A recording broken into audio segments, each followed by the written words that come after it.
Magandang hapon sa inyo. Yan ang aking dating van. Napunta kay Utol Lando. Dinala rito ipaparehistro. Yan. Nagmukhang van na naman. Nalinis. Kinuha kay Utol pagka dumi-dumi. Yan, malinis na yan. Mabango. Makinis na uli pati bubong. Yan, tagal din ho sa akin yan. 9 years po sa akin yan. Ngayon napunta kay Utol Lando. Pogi pa rin, oh. Pogi pa rin. Kung di pa nabilad yan, makintab yan, makintab yan dati. Ayan, oh. Pogi pa rin yan, oh. Yan. Makinis na uli yung salamin. Pati loob. Paparehistro ho ito bukas. Hindi bukas, sa Miyerkules, oh. Malinis na yan. Tinanggal ko yung mga putik-putik.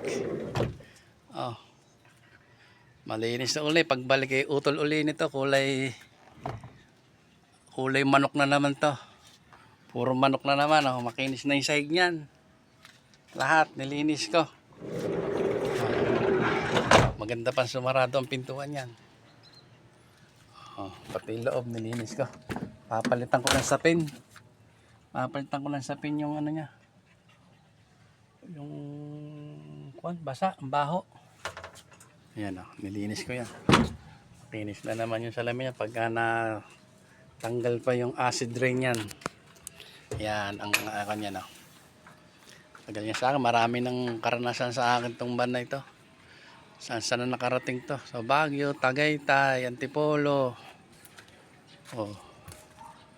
Marami na nakarating, Cavite. Ayan, oh, ang ganda pa ng rim yan, oh. Yan. Ganda pa.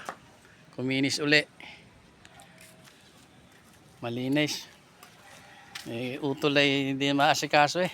Hindi kasi marunong mag-drive. Kaya ayan. Napinturahan yung bumper niyan. Paparehistro. Tsaka papatingin ko yung aircon. Mahina yung aircon. Tagal sa akin yan. 9 years ko yan. Sulit na sulit yan kila nanay. Ayan, sige. Ayan, oh. Pogi pa rin. Tsaka papalitan ng wiper. Bibili ng wiper. Ayan, pogi pa rin ang van ko. Kung pwede lang ibalik ulit sa akin. Maalagaan ko uli ito. Ayan, oh.